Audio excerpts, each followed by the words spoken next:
우리가 살다 보면 참으로 어두운 그러한 그림자가 우리의 삶에 드리울 때가 있습니다. 갑작스러운 질병 때문에 어떤 생명의 경각에 우리가 달려야 할 때가 있고, 또 예상치 못한 일들로 인해서 모든 것이 무너져 내리는 그런 경험을 할 때도 있죠. 또 믿었던 관계가 산산조각 나기도 하고, 도저히 감당할 수 없는 그 현실의 커다란 무거운 무게가 우리를 아주 짓누르는 그런 경험을 하게 될 때 우리는 선택을 하게 됩니다. 하나는 이제 끝났다, 이제 모든 게 다 마지막이다 라는 그런 마음으로 모든 것들을 내려놓고 주저앉는 그런 방법을 선택하기도 하고, 또 다른 하나는 이게 전부일 리 없어, 이게 끝이 아닐 거야 라는 그런 믿음을 가지고 하나님 앞에 나아가는 그런 선택을 하기도 합니다. 그런데 똑같은 상황인데 그 상황에서 어떤 선택을 하느냐에 따라, 그리고 그 선택 이후에 어떤 행동을 하느냐에 따라서 그 이후의 삶은 완전히 달라지게 됩니다. 이 선택의 기로에서 포기가 아닌 믿음의 길을 선택한 한 사람의 이야기가 있습니다. 2003년 10월 31일 하와이의 키우아이라는 그런 해변에서 13살 된 한 아이가 그 바다에서 파도를 타게 됩니다. 베서니 해밀턴이라는 이 여자아이가 이 파도 타기를 하는데, 이 평온했던 그 순간 갑자기 4.3m나 되는 그 뱀상어가 나타나서 이 어린아이의 팔을 물어버립니다. 폭소리와 함께 이제 그 아이 주변은 빨간 물로 다 물들게 되죠. 어쩌면 너무나 많은 피를 흘려서 생명이 위험할 뻔하기도 했지만 주변 사람들의 응급조치로 인해서 다행히 목숨을 건질 수는 있었습니다. 그러나 이제 이 여자아이에게는 아직 어린아이였음에도 불구하고 한쪽 팔이 없이 평생을 살아가야 한다라는 그런 현실의 낙인이 이 아이에게 찍히고 말았습니다. 한번 사진 보실까요? 바로 저 여자분인데요. 그러나 이 여성은 자신의 팔이 잘려나가는 그런 고통을 맞이했음에도 불구하고 사고 후에 26일 만에 다시 파도를 타기 시작합니다. 그리고 나서 이제 몇 달 후에 있었던 전국 대회에서 상위권에 오르게 되는데요. 아까 조금 전에 보신 사진에서 이제 가정을 이루고 있었는데 지금은 목회자의 아내가 되어서 참으로 행복하게 살아가고 있는 모습을 보여주고 있습니다. 이 여성의 이야기는 훗날 소울 서퍼라는 영화로도 만들어져 가지고 많은 사람들이 이 영화를 보면서 감동을 받게 됩니다. 그런데 이 베서니 해밀턴이라는 여성이 이런 고백을 합니다. 제가 그 한 이야기를 한번 읽어드려 보도록 하겠습니다. 우리 모두는 인생에서 힘든 시기를 만나게 됩니다. 저 역시 그랬습니다. 그때 저는 예수 그리스도를 통해 상황을 극복했고 그분이 저의 요새가 되어 주셨습니다. 이 베서니 해밀턴이 하는 그 핵심 내용, 그것은 정말 간단하죠. 인생 가운데 굉장히 어둡고 무거운 그림자가 찾아오게 되었을 때 우리는 그 가운데 찢어지는 고통을 느끼게 되지만 믿음으로 하나님을 붙들며 그 시간들을 이겨나가게 될 때에 어느 순간 이제 절망은 다시 희망으로 바뀌게 되고 그 어려움을 이겨낼 수 있는 강력한 계기가 인생 가운데 주어진다라는 것을 이 베서니 해밀턴은 우리에게 분명히 이야기해주고 있습니다. 어쩌면 이 자리에 계신 우리 성도님들 중에서는 이 여성처럼 팔이 하나 잘려나가는 그런 극단적인 어려움은 아닐지라도 참 마음이 잘려나간 것 같은 그런 아픔과 고통 속에서 이 자리에 나와 계신 분이 계실지도 모르겠습니다. 만일 그런 분들이 계시다면 오늘 본문 속에서 이 죽음이라는 인생의 최대 가장 고통스럽고 힘든 이 그림자 앞에서 믿음으로 그 상황을 이겨나간 이 히스기야의 이야기를 통해서 다시 한번 찢어지고 상하고 어두운 그 그림자 속에서 살아갈 길, 또 나아갈 길을 발견하는 소중한 시간이 되셨으면 좋겠습니다. 1절 말씀은 우리에게 이렇게 말씀을 전하고 있죠. 1절 내용을 보면 이제 히스기야에게 이사야 선지자가 찾아갑니다. 찾아가서는 굉장히 청천벽력과 같은 소리를 합니다. 충격적인 메시지를 전하고 있는데요. 집을 정리하라. 내가 죽고 살지 못하리라 라는 이야기를 전하고 있습니다. 집을 정리하라는 것이 단순히 집을 정리정돈하라라는 그런 의미는 아니었을 겁니다. 이제 너의 살 날이 얼마 남지 않았으니 유언도 하고 유산도 정리하고 죽을 준비를 하라라는 그러한 의미였습니다.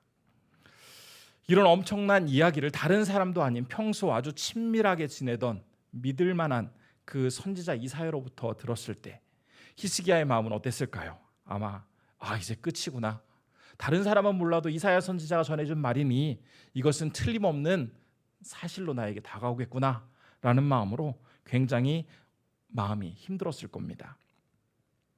그러나 다윗 이후에 이스라엘의 신앙 회복을 위해서 가장 힘썼던 왕이라고 전해지는 이 히스기야는 이런 절망스러운 말 앞에서 그냥 하염없이 무너지지 않았습니다. 그가 어떻게 반응을 했는지 2절은 이렇게 기록하고 있는데요. 제가 2절 말씀 읽어보겠습니다. 히스기야가 낮을 벽으로 향하고 여호와께 기도하여 이르되. 이 왕이 되는 지위에 있는 사람이 벽을 향했다라는 것은 단순히 그가 바라보고 있는 곳을 벽 쪽으로 바꾸었다라는 그런 의미가 아닙니다. 이제는 세상과는 철저히 단절한 채 철저히 하나님 앞에 홀로 서서 그분께만 집중하며 그분만을 붙들겠다라는 그런 선언이었죠. 사실 왕이라는 당시 최고의 자리에 위치했었지만 아무도 그를 죽음에서 고쳐줄 수 있는 사람은 없었습니다. 그랬기에 오직 벽만이, 아니 벽 너머에 계신 그 하나님만이 나의 유일한 희망이라는 그러한 생각으로 그분 앞에 모든 것을 걸고 기도를 시작하였습니다. 죽음이라는 어떻게 보면 확정적인 선포를 들었음에도 불구하고 그것이 끝이라고, 이제 모든 것은 다 끝났다라고 단정짓지 않고 다시 깨어진 마음으로 진실한 회개로 또 간절한 눈물로 하나님 앞에 나아가면 하나님께서는 내 이 절박한 마음을 반드시 살피실 것이다라는 그런 믿음을 가지고 주님 앞에 무릎을 꿇었습니다. 사실 이 히스기야는 평소에도 하나님 앞에 간절히 나아가서 그분께 기도하던 사람이었습니다. 친밀하게 교제했고 간절히 기도하던 사람이었죠. 그렇기 때문에 이 고난이 찾아온 순간도 흔들림 없이 그 환경에 동요되지 않고 담담하게 하나님 앞에 나아가 기도할 수 있었던 것입니다. 이러한 히스기야의 반응은 우리에게 있어서 평소 올바른 신앙 습관을 가지고 살아가는 것이 얼마나 중요한지를 참 잘 보여주고 있습니다. 특별한 일이 있든 없든, 날씨가 맑든 아니면 오늘처럼 이렇게 많은 폭우가 내리든 그런 주변 상황과 아무런 상관없이 한결같은 모습으로 주님을 찾고 의지하고 그분께 나가 기도하는 그러한 사람들은 어느 날 인생에 있어서 큰 문제와 상처가 나에게 주어진다 할지라도 흔들리지 않고 평소에 하던 그대로 주님 앞에 나아갑니다. 그러나 그런 습관이 들여되어 있지 않는 사람들은 어떻습니까? 어려움을 당하고 위기가 찾아왔을 때 하나님 앞에 나아가야 한다는 것은 알지만 평소에 그렇게 한 적이 없기 때문에 나아가서 기도하려고 하면 자꾸 다른 생각이 나고 기도하기보다는 혹시 나를 도와줄 수 있는 누군가에게 가서 도움을 구해야 하는 것 아닌가라는 이런 여러 가지 현실적인 생각과 마음이 복잡하게 얽히면서 그 위기 순간에 하나님을 찾지 못하는 경우가 참 많습니다. 인생의 어려운 순간을 만나게 될 때, 문제를 만나게 될 때 즉시 결단하며 하나님 앞에 무릎 꿇을 수 있는 그러한 자세, 그것은 우리가 어떤 위기 순간에 갑자기 그렇게 나타나는 것이 아니라 평소 내 삶의 모습에서, 내 습관 속에서, 내 신앙의 자세 속에서 잘 쌓여졌던 것이, 그런 믿음의 흔적들이 그 순간에 나타나 나의 믿음이 어떤 건지 그 진가를 나타내 보여줍니다. 하나님의 그 확정된 선포 앞에서도 그냥 주저앉지 않고 멈추지 않고 곧바로 주님 앞에 나아가서 기도를 했던 이 히스기야, 그가 어떤 내용으로 간구했는지 이제 이어지는 3절은 이렇게 전하고 있는데요. 제가 3절의 말씀 읽어보겠습니다. 여호와여 구하오니 내가 진실과 전심으로 주 앞에 행하며 주께서 보시기에 선하게 행한 것을 기억하옵소서 하고 히스기야가 심히 통곡하더라. 눈물을 흘리면서 내가 진실과 전심으로 주님 앞에 행했던 그러한 일들을 주님 기억해 주십시오라고 간절히 요청하고 있습니다.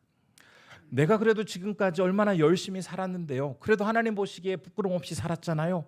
그러니 나를 살려주셔야죠 라고 하면서 자신의 공로에 대한 어떤 항변이 아니라 왕으로서 또 하나님의 자녀로서 그동안 내가 지내온 그 수많은 인생의 이야기를 솔직히 그분 앞에 내어놓으면서 나의 그 지난날의 삶을 주님 다시 한번 살펴주십시오라는 그런 간절한 바람으로 그 찢어진 마음에서 나오는 그런 진심 어린 호소를 주님 앞에 하고 있습니다.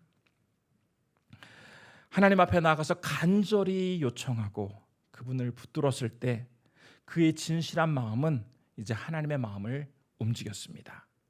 그래서 이제 하나님께서는 그 말을 전하고 돌아가고 있던 이사야 선지자에게 다시 왕궁으로 가서 새로운 이야기를 히스기야 왕에게 전하라라고 말씀을 하시는데요. 그 내용이 이제 열왕기하 20장 6절의 말씀에 나옵니다. 제가 그 말씀도 읽어보겠습니다. 내가 내 날에 15년을 더할 것이며 내가 너와 이 성을 아수르 왕의 손에서 구원하고 내가 나를 위하고 또 내 종 다윗을 위함으로 이 성을 보호하리라 하셨더라. 이제 하나님께서는 그 간절히 눈물을 흘리면서 기도하는 히스기야의 기도를 들으시고는 그에게 크게 세 가지를 약속을 해주십니다. 첫 번째 한 가지는 그의 생명을 15년이나 연장해 주시겠다라는 것 한 가지와 둘째로 아수르의 손에서 이스라엘을 구원해 주시겠다라는 것, 그리고 세 번째로는 이스라엘을 굳건하게 붙들어 주시고 보호해 주실 것이다라는 약속이었습니다. 히스기야의 간절한 기도는 단순히 그 한 사람의 건강이 회복되어지는 그런 응답만 주어진 것이 아니라 그로 인해서 그 기도로 인해서 결국 이스라엘 전체까지 온전한 회복을 하나님께서 약속해 주시는 그런 계기가 되었습니다. 사실 이 당시에 이스라엘과 이 아수르는 굉장히 적대적인 관계에 있었죠. 규모로 보나 여러 가지 실력으로 보나 물론 아수르가 강한 나라긴 했지만 이 히스기야는 굉장히 작음에도 불구하고 작은 나라의 왕임에도 불구하고 그 호락호락 그냥 엿볼 수 있는 호락호락 그냥 상대할 수 있는 대상이 아니었습니다.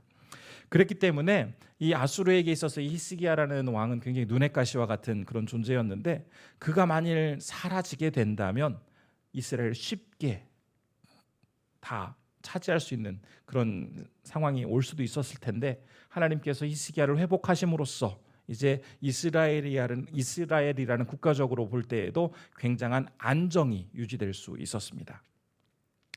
만일 히스기야가 죽음이라는 이 절망적인 이야기를 듣고 그 상황을 그대로 받아들이며 아무것도 하지 않고 다 포기했더라면 이러한 일들은 절대로 일어나지 않았을 것입니다.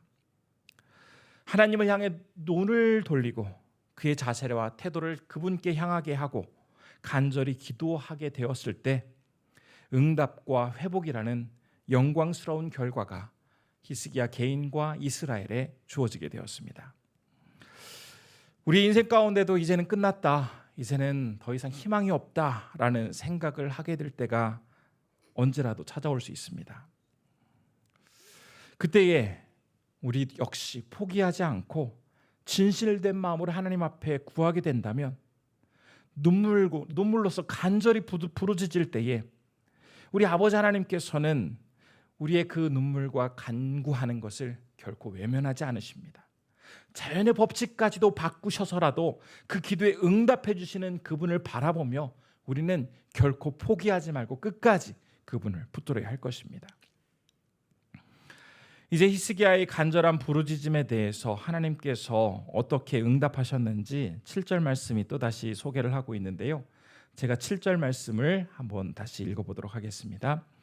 이사야가 이르되 무화과 반죽을 가져오라 하매 무리가 가져다가 그 상처에 놓으니 나으니라. 이 7절 말씀은 좀 우리에게 이상하다라는 생각을 하게 하는 말씀이죠. 하나님께서 이렇게 모든 것을 이루시는 분께서 그냥 말씀으로도 충분히 치유하실 수 있으실 텐데 왜 이 무화과의 반죽을 가져와서 그 상처에 붙이라고 하셨을까?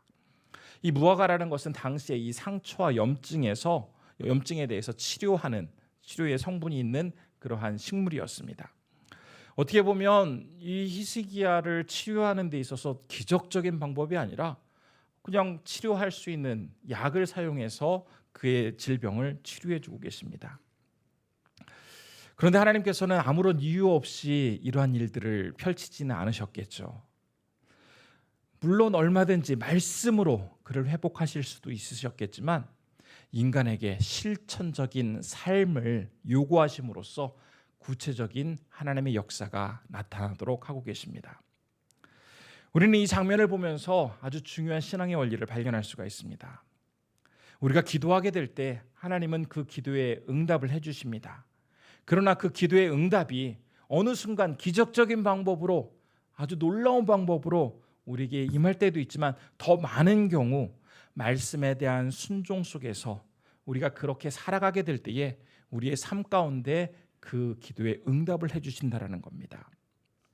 히스기야는 하나님께 이제 기도했으니, 하나님께서 그런 말씀을 주셨으니 이제는 가만히 있어도 내가 낫겠지라고 하면서 아무런 조치를 취하지 않은 게 아니라 하나님의 말씀을 따라서 무화과 반죽을 그 상처에 붙이는 현실적인 순종의 과정을 밟아갔습니다. 그렇게 순종하게 되었을 때 진정 놀라운 역사를 경험할 수 있었던 것이죠.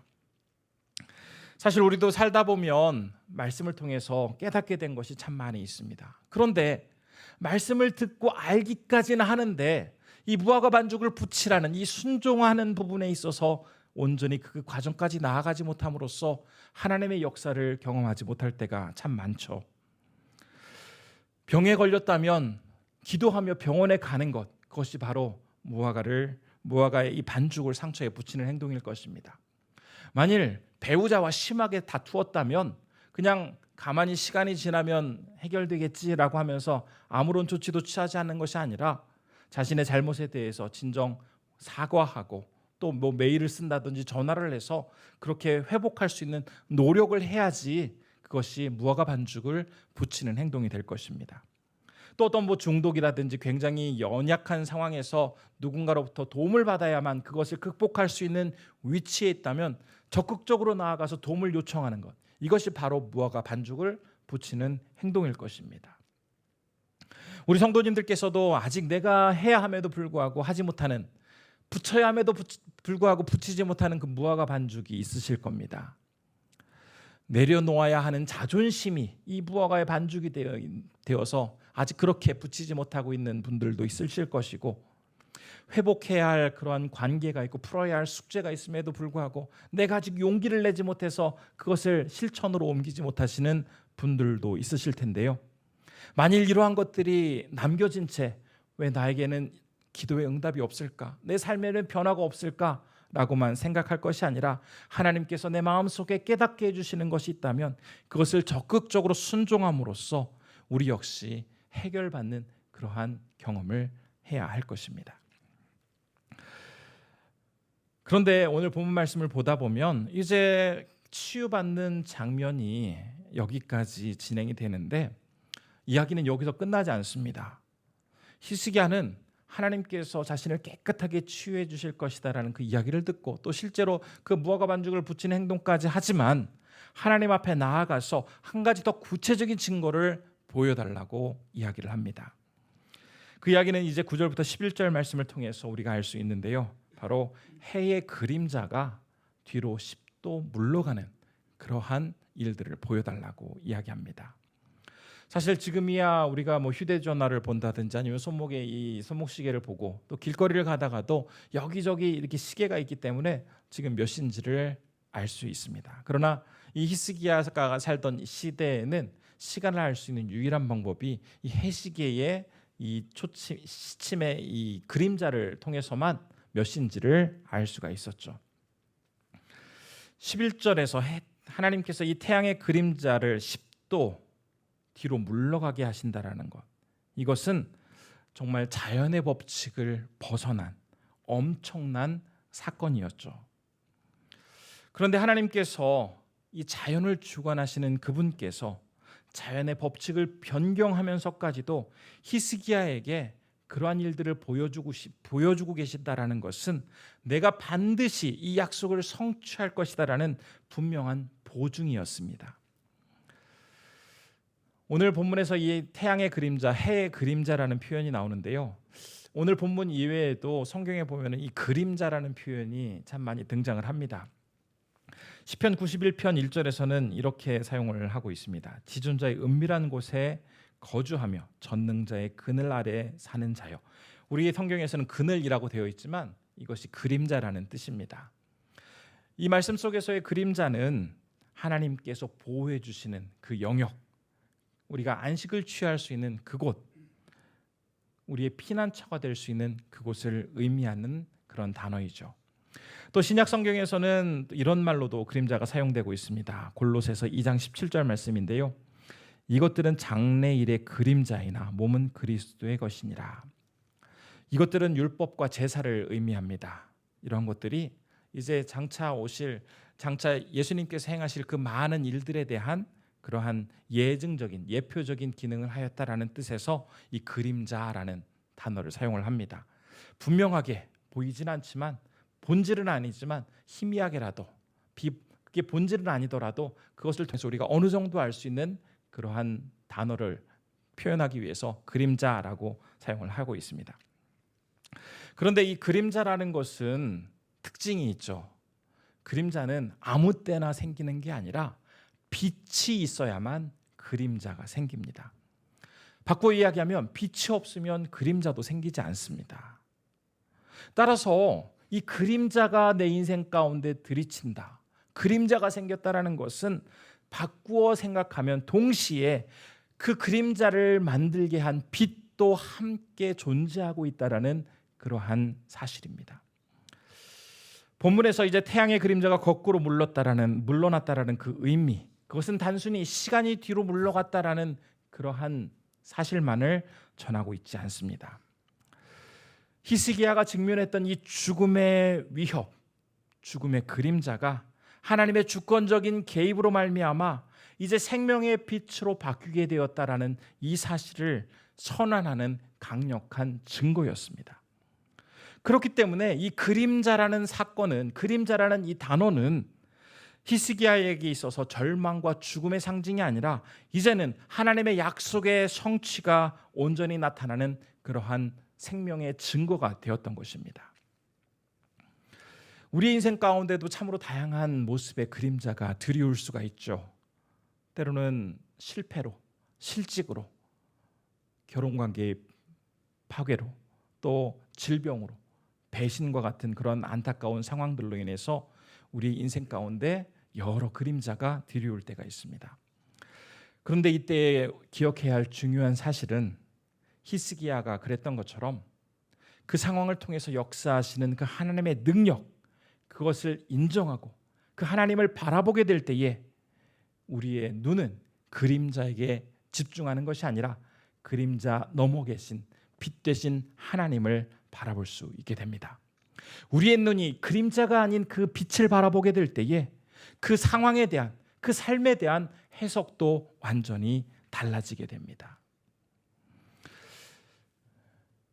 우리가 다른 모습으로, 다른 시선으로 그 상황을 해석하게 될 때 더 이상 내 인생에 절망적으로 다가온 그림자는 나를 무너뜨리고 나를 주저앉히는 그러한 강력한 힘이 아니라 하나님께서 나를 회복하시고자 하는 놀라운 은혜의 사인이구나 라는 것을 깨달을 수 있게 되는 것입니다. 사실 히스기야가 경험한 기적은 시간이라는 한계 속에서 살아가고 있는 인간에게 있어서는 하나님께서 이렇게 시간까지도 바꿔가시면서 참 위대한 일을 행하시는 분이시구나, 하나님은 참 시간을 초월하신 분이시구나 라는 사실을 1차적으로 가르쳐줍니다.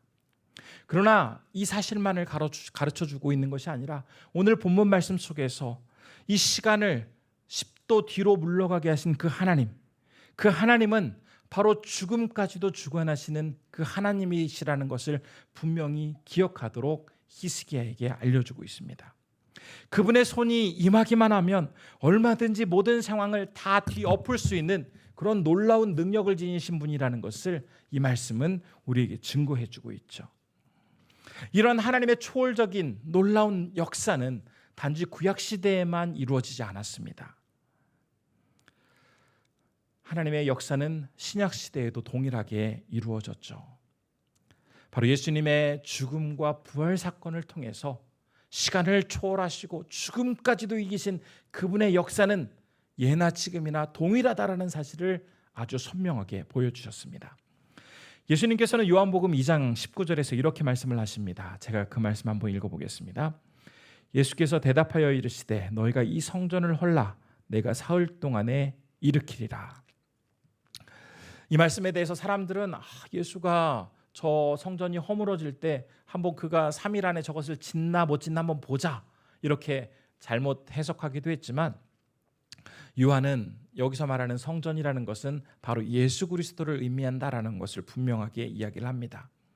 그래서 예수님께서 이 말씀 속에서 하신 말씀은 당신께서 죽임을 당하신다 할지라도 3일 안에 다시 3일 만에 살아나신다라는 것을 선포하고 있다라는 것을 증거하고 있죠. 어떻게 보면 이 십자가 사건, 십자가 위에서 예수님께서 이제 운명하셨던 그 사건은 인류 역사상 가장 어두운, 가장 충격적인 그림자였습니다. 하나님의 아들이 죽임을 당하시고 그로 인해서 제자들은 뿔뿔이 흩어지게 되고 그동안 품어왔던 그 소망은 예수님의 시신과 함께 무덤에 이제 묻혀버리고 말았습니다. 그러나 그 상황은 그렇게 끝난 것이 아니라 3일이 지나자 이제 무덤은 비게 되었습니다.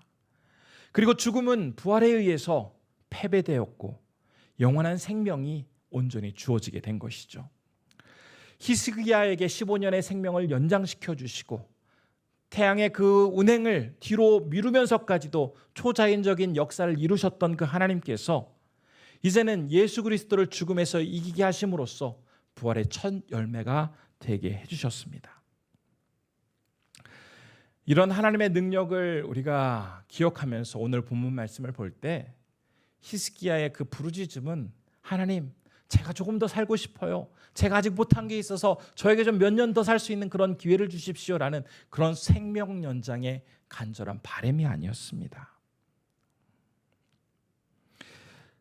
그의 간절한 요청은 진정한 인생의 주권자 되시고 모든 것을 주관하시는 그 하나님을 향한 굳건한 믿음이 다시 한번 내 삶을 통해서 나타나게 하여 주시고 모든 것을 가능케 하시고 모든 것을 이루어 가시는 하나님의 역사를 다시 한번 경험할 수 있도록 지켜주십시오라는 그런 간절한 믿음의 고백이었습니다.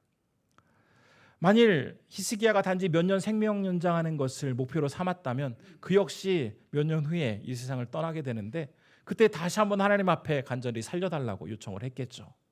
그러나 그가 진정 기대했던 것은 생명 연장을 넘어선 그 하나님의 놀라운 능력과 그분의 일하심을 경험하는 데 있었기에 오늘 이 사건을 통해서 그는 하나님께서 신실하게 자신의 기도를 들으시고 놀랍게 역사하신다라는 것을 아주 선명하게 바라볼 수 있었습니다. 사랑하는 성도님들, 우리 인생 가운데 그림자가 들이오게 될 때 참 많은 어려운 마음으로 우리는 그것을 맞이하게 됩니다.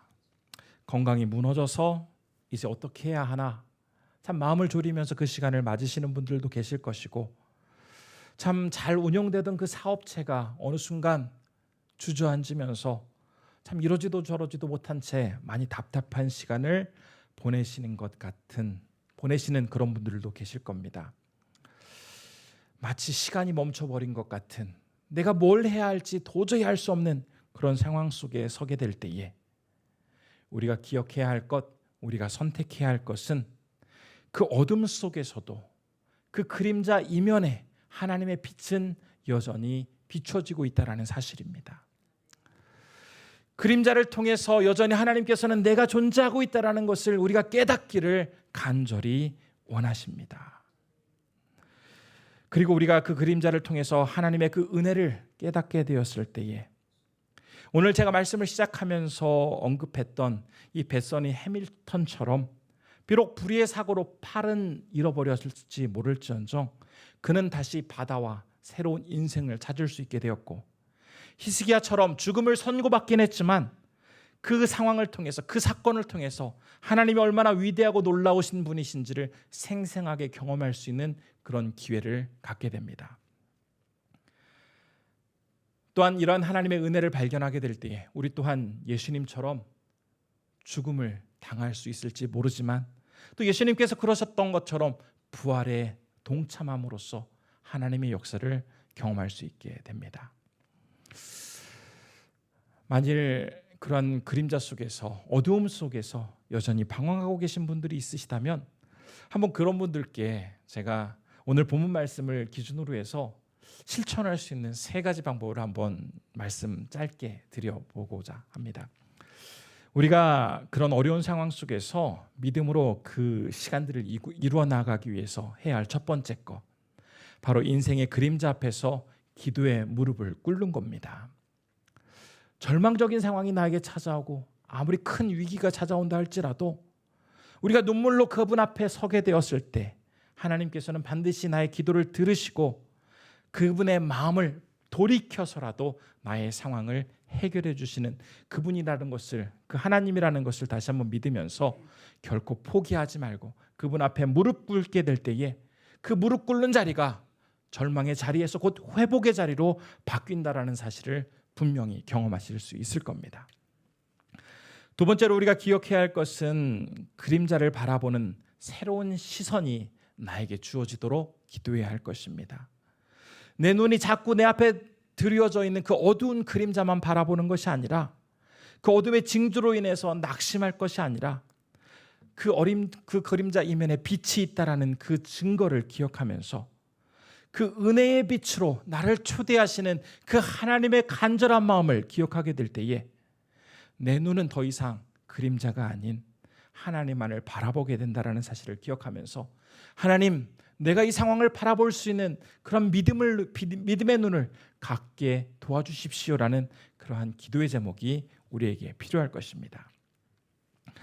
세 번째로 우리가 인생의 그림자에 맞서서 믿음으로 그것을 이겨나가기 위해서 필요한 것, 그것은 작은 순종이라 할지라도 그것을 실천하게 될 때에 그것이 놀라운 역사를 만들어낸다라는 사실을 기억하는 겁니다.